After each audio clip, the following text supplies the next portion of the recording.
fursad baa taalle waxa weeyaan ardayda ha lagu darsado ha laga warayo energy cusub bay hayaan gobolku u ballaaray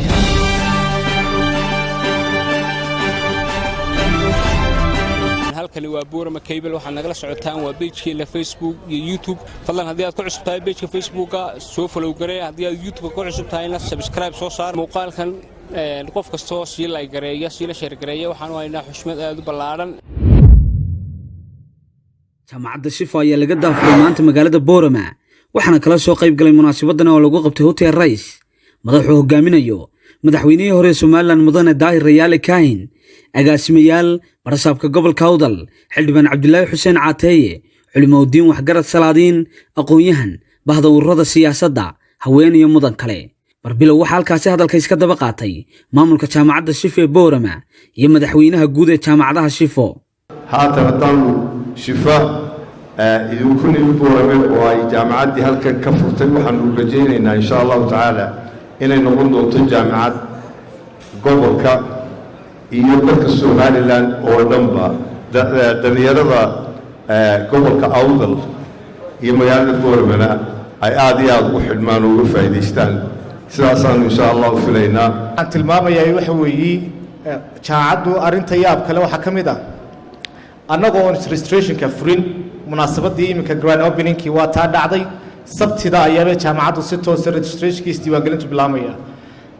madaxa diiwaan hayo waa ka halka fadhiya iyadoo jaamacaddii bilaabin baa durba tira xaddi aad u badan aanu haynaa waa arrin fafaalo aad u qurux badan run ahaantii waxaan rajaynaynaa biin ilaahi tacaala nambarkan ku xisaabtami mayne tayada ayaa kow noo noqon doonta qaar ka mid ah mas'uuliyiintii kala soo qayb galay ayaa soo dhaweeyay jaamacadda waxaan rajaynayaa jaamacaddani iyadna jaamacaddan cusub ee hadda ku soo biirtayna inay noqoto jaamacad qayb ka qaadata waxbarashada gobolkan Awdal iyadoo jaamacado badan oo kale hore ay u jireen waanan u baarigayaa ilaahayna ha ka dhigo jaamacad guulaysata ayaan ilaahay uga rajaynayaa waxa weeyaan qualification-ka macallimiinta waanu qiimeynay intaan jaamacadda la furin ardayda la qaadanayo tayadooda waanu qiimeynay waxa la korbaska ay degayaan iyo manhajka ay qaadanayaanna waanu qiimeynay boroseskaasi wuu soo dhamaaday mar walba baahida caafimaadkeeda uu daboolay looga baahan yahay Shifana waa jaamacadaha ku hawlan inay baahida dadkeena daboosho aad baan u soo dhaweynaa waxaan leeyahay soo dhawaada qolada Shifa waxaan la maartay anagu waxaan diyaar u nahay insha Allah taala wixii talaha inaad naga qaataan annaguna wixii talaad na siisaan billahi tawfiiq sallallahu waan bogaadinayaa aad baan u salaamayaa in hadii la yiraahdo ay halkaasi dadaalkii lagu yaqaanay halkaasi ay ka sii xoojiyaan oo midhihii oo kale ay soo saaraan waan idin bogaadinayaa waan idin hambaleynayaa horumar weeyaan in jaamacadu gobolka ku soo kordhaan ha jirto ha joogto ha guulaysato intii soo qaban qaabaysayna khayrkeeda Allah siiyo fursad baa taalle waxa weeyaan ardayda ha lagu darsado ha laga warayo energy cusub bay hayaan gobolku u ballaaran yahay tuulo walba iyo geed walba caafimaad buu baahan yahay cumrigooda iyo lacagtooda waxa ugu muhiimsan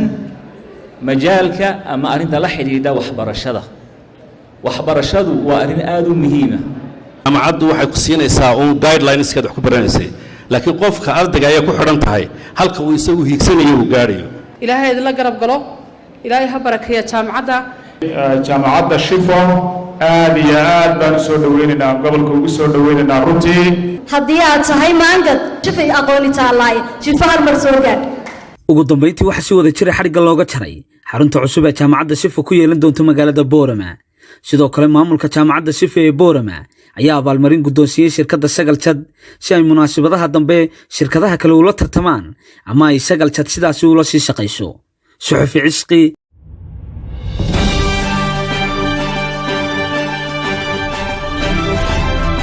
halkani waa Boorama Cable waxaan nagala socotaan waa page-keena Facebook iyo YouTube fadlan haddii aad ku cusub tahay page-ka Facebook-ka soo follow garee haddii aad YouTube-ka ku cusub tahayna subscribe soo saar muuqaalkan